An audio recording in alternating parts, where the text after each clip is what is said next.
ओम नीलाचल निवासाय नित्याय परमात्मने बलभद्र सुभद्राभ्याम जगन्नाथाय ते नमः। जय जगन्नाथ। भक्तिर शक्ति केते महान। सतरे कण भगवान निज भक्तों प्रेम बांधी हो जाती।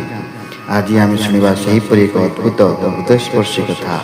यह हूँ प्रभु जगन्नाथ परम भक्त दासिया बाउरी कथा।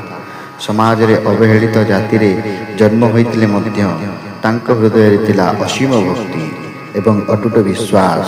सही निर्मल भक्ति संतुष्ट होई स्वयं महाप्रभु जगन्नाथ तांको भक्तिर मान रक्षा करथिले एवं समग्र समाज को देइथिले एक अमूल्य वार्ता। भगवान पाखरे जाति वर्ण किंबा धन संपत्तिर कौनसी मूल्य नाही, केवल सत्य भक्ति ही सर्वोपरि। तेबे आसन्तु श्रद्धा और भक्तिर सह शुणिबा परम भक्त दासिया बाउरी अलौकिक कथा। वीडियोटी को शेष पर्यंत निश्चित देखंतु, कारण यही कथार प्रत्येक घटना आम जीवन पर एक अनन्य शिक्षा देता है। जय जगन्नाथ। आसन्तु श्रवण करबा दासिया बाउरी कथा। दासिया बाउरी श्री जगन्नाथ जड़े परम भक्त। केतेक ऐतिहासिक और पौराणिक तथ्य जहाँ जना जाए 1500 शताब्दी बेलू पुरी जिलार पिपिली अंचल बाली गाँव में गोटे गरीब तंती परिवार दासिया बाउरी जन्म ग्रहण करते। बाली ग्रामर खदाल साहि से निज परिवार सह बसवास करते। बाल्य कालरू ही से जड़े जगन्नाथ प्रेमी थे। निज परिवार पारंपरिक बुणाकार वृत्ति व्यतीत जगन्नाथ भजन और जणान लेखिबारे मध्य तांकर रुचि थिला। यह व्यतीत से भागवत चौतीसा और भक्ति मालिका भली ग्रंथ मध्य रचना करथिले। एबे जानिबा दासिया बाउरी जन्म 1500 ख्रीष्टाब्द बालीगाँ पिपिली रे तांकर जन्म। मृत्यु बालीगाँ पिपिली पुरी ओडिशा रे। शिक्षा लाभरू से वंचित थिले। वृत्ति थिला तांकर तंती बा बुणाकार। प्रसिद्धि हेले से जगन्नाथ को भक्ति पाए। सही समय रे गहली रे संध्या समय रे भागवत वाणी प्रवचन दिया जाउतला। तेणु गाँ लोके सम्मिलित भावे एकाठी बसी भागवत प्रवचन शुणुथिले। किंतु नीच अछुआ जातिर जन्म ग्रहण करथिबा व्यक्ति को सेठारे प्रवेश निषेध थिला। फलस्वरूप दासिया बाउरी को मध्य सही समाज को कुप्रथार शिकार हेबाकु पड़िथिला। किंतु आध्यात्मिक चेतनावादी दासिया बाउरी को यार किछि प्रभाव पड़ी नथिला। प्रवचन स्थलीर अनति दूररू जड़े उत्साही श्रोता भाव से प्रवचन शुणुथिले। अनेक पुराण और किंबदंती रे भक्त दासिया बाउरी और भगवान को भाव संपर्क रे अनेक किछि वर्णित अछि। एबे किंबदंती कौन कहे आसंतु शुणिबा। पुराण रे वर्णित तथा अनुसारे थरे बाली ग्रामर शासन रे लोके प्रभु को रथयात्रा देखिबा निमंते पुरी जाइथिले। आर्थिक अभाव जोगु भक्त दासिया से दिन पुरी जाई पारि नथिले। तेणु से निज ग्रामर लोकों को हाथ रे प्रभु को निकट को नड़ियाटीए पठाइथिले एवं अरुण स्तंभ आगरे ठिया होई दासिया बाउरी ना नहीं प्रभु को नड़िया देवा पई से निज गाँ लोकों को अनुरोध करथिले।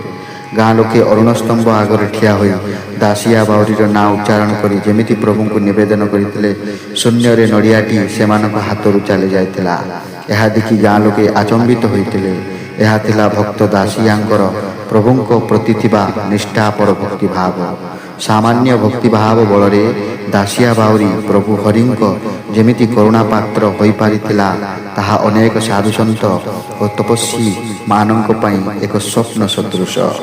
दासिया बाउरी को जगन्नाथ डाकरा पुराण रे वर्णित तथा तथ्य अनुसारे दिने द्विप्रहर रे भक्त दासिया जगन्नाथ जणाण लेखिबारे मग्न हो जाइथिले। हठात सही समय रे दासिया पत्नी मालती आसी रागरे घरर असुविधा विषय दासिया कहिथिले। एपरि किछि दिन धरी निजे न खाई पति को केमिति खाइबाकू परसुथिले से कथा मध्य से व्याख्या करथिले। निज स्त्री एही त्याग शुणिबा परे दासिया निज अपारग स्वामी पणिया को अनुभव करी पत्नी को बाप घर जाई खुशी रहिबा पई कहि दैथिले। घर भितरे स्वामी स्त्री एही झगड़ा समय कही जने हठात बाहरु दासिया दासिया बोली डाक देबारे सेमाने शुणिबाकू पाइले। ଘରୁ ବାହାରକୁ ଯାଇ ଦେଖିବା ବେଳେ ସେହି ଗାଁର ମୁଖିଆ ଜଣକ ଦାସିଆଙ୍କୁ ଡାକୁଥିଲେ। ମୁଖିଆଙ୍କୁ ଆସିବାର କାରଣ ପଚାରିବା କ୍ଷଣି ମୁଖିଆ ଜଣକ ନିଜ ସହ ଆଣିଥିବା କିଛି ଚାଉଳ ଏବଂ କଉଡ଼ି ଦାସିଆଙ୍କ ହାତରେ ଧରାଇଥିଲେ ଏବଂ ରଥଯାତ୍ରା ଦେଖିଯିବା ନିମନ୍ତେ ତାଙ୍କ ପାଇଁ ଖଣ୍ଡିଏ ନୂଆ କପଡ଼ା ତିଆରି କରିବା ପାଇଁ ଦାସିଆଙ୍କୁ ଅନୁରୋଧ କରିଥିଲେ। ଏକଥା ଶୁଣି ଦାସିଆ ନିଜକୁ ଅଟକାଇ ପାରିନଥିଲେ ଏବଂ ନିଜ ଗାଁ ମୁଖିଆଙ୍କ ସହ ରଥଯାତ୍ରା ଦେଖିବା ପାଇଁ ଯିବା ନିମନ୍ତେ ତାଙ୍କୁ ଅନୁରୋଧ କରିଥିଲେ। ଦାସିଆଙ୍କ ଅନୁରୋଧ ରକ୍ଷା କରି ମୁଖିଆ ଜଣକ ତାଙ୍କ ସହ ମିଶି ରଥଯାତ୍ରା ଦେଖିବା ପାଇଁ ଯିବାକୁ ଅନୁମତି ଦେଇଥିଲେ। ସେଥିରେ ସେ ଖୁସିରେ ରାଜି ହୋଇଯାଇଥିଲେ। ଏହାପରେ ଭକ୍ତ ଦାସିଆ ଖୁସିରେ ବିଭୋର ହୋଇ ପତ୍ନୀଙ୍କ ପାଖକୁ ଯାଇ ସବୁକିଛି ଘଟଣା ସମ୍ପର୍କରେ ବ୍ୟାଖ୍ୟା କରିଥିଲେ। ପରୋକ୍ଷରେ ହେଉ ବା ପ୍ରତ୍ୟକ୍ଷରେ ଠାକୁର ଆସି ସେମାନଙ୍କ ଦୁଃଖ ଓ ସମସ୍ୟାକୁ କ୍ଷଣ ମାତ୍ରେ କେମିତି ସମାଧାନ କରିଦେଲେ ଏବଂ ତାହା କିପରି କଳ୍ପନା ବାହାରେ ଥିଲା ତାହା ସେ ଜଣାଇଥିଲେ। ପୁରୀ ମହାରାଜଙ୍କୁ ପ୍ରଭୁ ଜଗନ୍ନାଥଙ୍କର ସ୍ୱପ୍ନାଦେଶ। ଦାରିଦ୍ର୍ୟତା ଯୋଗୁଁ ଦିନେ ରାତିରେ ଦାସିଆଙ୍କ ଘରେ ଭୋଜନ ନିମନ୍ତେ କିଛି ନଥିଲା। ଫଳରେ ଭୋକରେ ରହି ରାତି କାଟି ଦେବା ପାଇଁ ସେମାନେ ବସି ବିଚାର କରୁଥିଲେ। ଠିକ୍ ଏହି ସମୟରେ ଛଦ୍ମବେଶୀ ପ୍ରଭୁ ଜଗନ୍ନାଥ ଅତିଥି ରୂପେ ଆସି ଦାସିଆଙ୍କ ଘରେ ବିଜେ ହୋଇଥିଲେ ଏବଂ ନିଜ ପେଟର ଭୋକ ମେଣ୍ଟାଇବା ପାଇଁ କିଛି ଭୋଜନ ନିମନ୍ତେ ପ୍ରାର୍ଥନା କରିଥିଲେ। ଭୋକିଲା ଅତିଥିଙ୍କୁ ଭୋଜନ ପରିଷିବା ପାଇଁ ସେଦିନ ଦାସିଆ ଘରେ ଶାଗ କୁଟାଟିଏ ମଧ୍ୟ ନଥିଲା। ଶେଷରେ ଦାସିଆଙ୍କ ପତ୍ନୀ ବହୁ କଷ୍ଟରେ ଘରେ ପଡ଼ି ରହିଥିବା କିଛି ବଳକା ଚାଉଳର ଭାତ ତିଆରି କରି ଅତିଥି ଜଣକୁ ପରଷିଥିଲେ। ଅତି ସନ୍ତୋଷରେ ରାତ୍ରି ଭୋଜନ କରି ଅତିଥି ଜଣକ ଖୁସିରେ ଚାଲି ଯାଇଥିଲେ। ଠିକ୍ ସେହିଦିନ ରାତ୍ରିରେ ପୁରୀ ମହାରାଜଙ୍କୁ ଦାସିଆ ବାଉରୀଙ୍କ ଘରକୁ ଖାଦ୍ୟ ପହଞ୍ଚାଇବା ବ୍ୟବସ୍ଥା କରିବା ନିମନ୍ତେ ସ୍ୱପ୍ନାଦେଶ ଦେଇଥିଲେ। ସେହିଦିନ ଠାରୁ ପ୍ରତ୍ୟେକ ଦିନ ମହାରାଜଙ୍କ ଦ୍ୱାରା ଦାସିଆ ଘରକୁ ଖାଦ୍ୟ ପଠାଇବାର ବ୍ୟବସ୍ଥା କରାଗଲା। ସେହି ପରମ୍ପରା ଅନୁଯାୟୀ ଆଜି ମଧ୍ୟ ଶ୍ରୀମନ୍ଦିରରେ ଶ୍ରୀଜୀଉଙ୍କ ଭୋଗ ଲାଗି ହେବା ପରେ ପ୍ରଥମ ଭୋଗ ଦାସିଆ ବାଉରୀଙ୍କୁ ଅର୍ପଣ କରାଯାଏ। ଦାସିଆ ବାଉରୀଙ୍କ ସ୍ତ୍ରୀଙ୍କୁ ପୋଖରୀରେ ରଥଯାତ୍ରା ଦର୍ଶନ। ଆର୍ଥିକ ଦୁରାବସ୍ଥା ଯୋଗୁଁ ବଡ଼ ଠାକୁରଙ୍କ ରଥଯାତ୍ରା ଦେଖିବାର ସୁଯୋଗ ବଞ୍ଚିତ ହୋଇ ଆସୁଥିବା ଯୋଗୁଁ ଦାସିଆଙ୍କ ପତ୍ନୀ ଦିନେ ଦୁଃଖରେ ଘର ଭିତରେ ମନ ମାରି ବସିଥିଲେ। ସ୍ତ୍ରୀଙ୍କୁ ଦୁଃଖରେ କାରଣ ପଚାରିବାର ମାତ୍ରେ ପତ୍ନୀ ମାଳତୀ ଦାସିଆଙ୍କୁ ରଥାରୂଢ଼ ତିନି ଠାକୁରଙ୍କ ଦର୍ଶନ କରାଇବା ପାଇଁ ଗୁହାରି କରିଥିଲେ। ଫଳରେ ଦାସିଆ ନିଜ ପତ୍ନୀଙ୍କୁ ଗାଁ ମୁଣ୍ଡରେ ଥିବା ଗୋଠଗାଡ଼ିଆ ପୋଖରୀ କୂଳକୁ ନେଇ ପୋଖରୀ ଜଳରାଶିରେ ସ୍ତ୍ରୀଙ୍କୁ ରଥଯାତ୍ରା ଦର୍ଶନ କରାଇଥିଲେ। ଦାସିଆଙ୍କ ସାକ୍ଷାତ ନିମନ୍ତେ ପଞ୍ଚସଖାଙ୍କ ବାଲିଗ୍ରାମ ଗସ୍ତ। ପତ୍ନୀ ମାଳତୀଙ୍କୁ ପୋଖରୀରେ ଜଳରେ ରଥଯାତ୍ରା ଦର୍ଶନ କରାଇବା ଘଟଣା ଚାରିଆଡ଼େ ପ୍ରକାଶ ହୋଇଗଲା।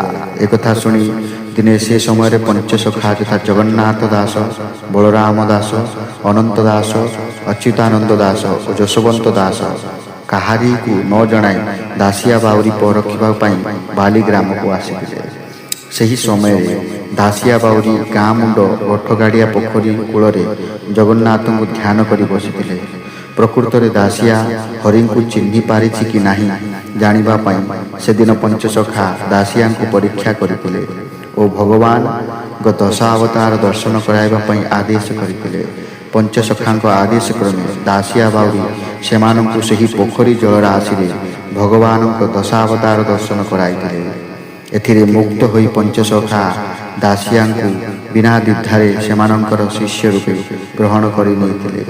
ସେହିଦିନ ଠାରୁ ଦାସିଆ ବାଉରୀ ବାଳିକା ଦାସ ନାମରେ ପରିଚିତ ହେଲେ। ଦାସିଆ ବାଉରୀଙ୍କ ପୀଠ ବିଷୟରେ ଏବେ ଜାଣିବା। ବାଲିଗ୍ରାମ ପୁରୀ ଜିଲ୍ଲା ପିପିଲି ବ୍ଲକ ତେଇଶପୁର ଗ୍ରାମ ପଞ୍ଚାୟତ ଅଧୀନସ୍ଥରେ ଆସେ। ଭକ୍ତ ଦାସିଆ ବାଉରୀଙ୍କର ଏହି ପବିତ୍ର ଗ୍ରାମ, ଏହି ପବିତ୍ର ମାଟିରେ ଜନ୍ମଗ୍ରହଣ କରିଥିଲେ ଦାସିଆ ବାଉରୀ। ବାଲିଗାଁ ମାଟି ଦାସିଆ ବାଉରୀଙ୍କ ପ୍ରତ୍ୟକ୍ଷ କାର୍ଯ୍ୟକଳାପ ସହ ଅଙ୍ଗାଙ୍ଗୀ ଭାବେ ଜଡ଼ିତ। ଇଏ ସେହି ମାଟି ଯେଉଁ ମାଟିରେ ପଞ୍ଚସଖାଙ୍କ ପାଦ ପଡ଼ିଥିଲା ଭକ୍ତ ଦାସିଆଙ୍କୁ ପରଖିବା ନିମନ୍ତେ। ଏପରି ଅନେକ ଘଟଣା ଘଟିଛି ଏହି ଗ୍ରାମରେ ଭକ୍ତ ଦାସିଆଙ୍କୁ ନେଇ ଏବଂ ଶେଷରେ ମାଘ ଶୁକ୍ଳ ଏକାଦଶୀ ଦିନ ଭକ୍ତ ଦାସିଆ ବାଉରୀ ଏହି ମାଟିରେ ହିଁ ପ୍ରାଣ ତ୍ୟାଗ କରିଥିଲେ। ଏହି ଗାଁ ମାଟି ପବିତ୍ର ଓ ଧନ୍ୟ ହୋଇସାରିଛି ଭକ୍ତ ଦାସିଆଙ୍କୁ ଜନ୍ମ ଦେଇ। ଭକ୍ତ ଦାସିଆଙ୍କ ସ୍ମୃତିରେ ଓଡ଼ିଶା ସରକାରଙ୍କ ସଂସ୍କୃତି ବିଭାଗ ଦ୍ୱାରା ଏକ ଜଗନ୍ନାଥ ମନ୍ଦିର ସମ୍ମୁଖରେ ଦାସିଆ ବାଉରୀଙ୍କୁ ଜଗନ୍ନାଥଙ୍କୁ ନଡ଼ିଆ ପ୍ରଦାନ କରୁଥିବା ଆକୃତିର 4 ଫୁଟ ଉଚ୍ଚତା ବିଶିଷ୍ଟ ବ୍ରୋଞ୍ଜ ଧାତୁରେ ନିର୍ମିତ ପ୍ରତିମୂର୍ତ୍ତି ମଧ୍ୟ ଗ୍ରାମରେ ତିଆରି କରାସାରିଛି। ଭକ୍ତ ଦାସିଆ ବାଉରୀଙ୍କ ଜୀବନ କାହାଣୀ ଓ ଭକ୍ତିଭାବକୁ ଅଧିକା ଲୋକାଭିମୁଖ କରିବା ପାଇଁ ବିଭିନ୍ନ ସ୍ତରରେ ପ୍ରଚାର କରାଯାଉଛି। ଜଗନ୍ନାଥଙ୍କୁ ନଡ଼ିଆ ଶ୍ରୀଫଳ ଅର୍ପଣର ଦୃଶ୍ୟ ଏହା ଭକ୍ତଙ୍କ ମନକୁ ଅତ୍ୟନ୍ତ ଆବେଗ ପ୍ରଦାନ କରେ। ଯେଉଁ ଭକ୍ତ ଦାସିଆ ବାଉରୀଙ୍କ କଥା ଶ୍ରବଣ କରନ୍ତି ସେ ଜଗନ୍ନାଥଙ୍କୁ ନଡ଼ିଆ ଅର୍ପଣ କରିବାର କଥା ନିଶ୍ଚିତ ଭାବେ ମନେ ପଡ଼ିଯାଏ। ତେଣୁ ଆମେ ବି ଜଗନ୍ନାଥଙ୍କ ସହ ଜଡ଼ିତ ହେବା ଏବଂ ଭକ୍ତି ଭାବରେ ଯାହା କିଛି ଆମେ ଅର୍ପଣ କରିବା ତାହା ପ୍ରଭୁ ନେଉଛନ୍ତି ନା ନାହିଁ ପରୀକ୍ଷା କରିବା। ଜୟ ଜଗନ୍ନାଥ।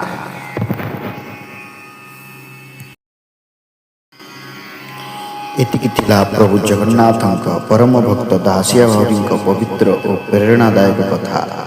ଏହି କଥା ଆମକୁ ଶିଖାଏ ଯେ ଭଗବାନଙ୍କ କୃପା ପାଇବା ପାଇଁ ଧନ ପଦବୀ କିମ୍ବା ଜାତିର ଆବଶ୍ୟକତା ନାହିଁ। ନିଷ୍କପଟ ମନ, ଅଟୁଟ ବିଶ୍ୱାସ ଏବଂ ସତ୍ୟ ଭକ୍ତି ହିଁ ମଣିଷକୁ ଭଗବାନଙ୍କ ସବୁଠାରୁ ନିକଟକୁ ନେଇଯାଏ। ଦାସିଆ ବାଉରୀଙ୍କ ଜୀବନ ଆମ ସମସ୍ତଙ୍କ ପାଇଁ ଭକ୍ତି, ନମ୍ରତା ଏବଂ ସମର୍ପଣର ଏକ ଅନନ୍ୟ ଉଦାହରଣ। ଯଦି ଏହି କଥା ଆପଣଙ୍କ ହୃଦୟକୁ ସ୍ପର୍ଶ କରିଥାଏ ତେବେ ଏହାକୁ ନିଜ ପରିବାର ଓ ବନ୍ଧୁମାନଙ୍କ ସହ ନିଶ୍ଚୟ ସେୟାର କରନ୍ତୁ। ଏଭଳି ସନାତନ ଧର୍ମ, ଭକ୍ତି ଏବଂ ପୁରାଣର ଅମୃତମୟ କଥା ଶୁଣିବା ପାଇଁ ଆମ ଚ୍ୟାନେଲକୁ ସବସ୍କ୍ରାଇବ୍ କରନ୍ତୁ ଏବଂ ପାଖରେ ଥିବା ଘଣ୍ଟି ଚିହ୍ନକୁ ଦବାଇ ଦିଅନ୍ତୁ। ଅମୃତ ବାଣୀ ଓଡ଼ିଆ ଚ୍ୟାନେଲ ଦ୍ୱାରା ଯଦି ଆପଣ ଉପକୃତ ହେଉଛନ୍ତି ନିଶ୍ଚିତ ରୂପେ ଜଣାନ୍ତୁ କମେଣ୍ଟ ମାଧ୍ୟମରେ। ଜୟ ଜଗନ୍ନାଥ, ଜୟ ଜଗନ୍ନାଥ।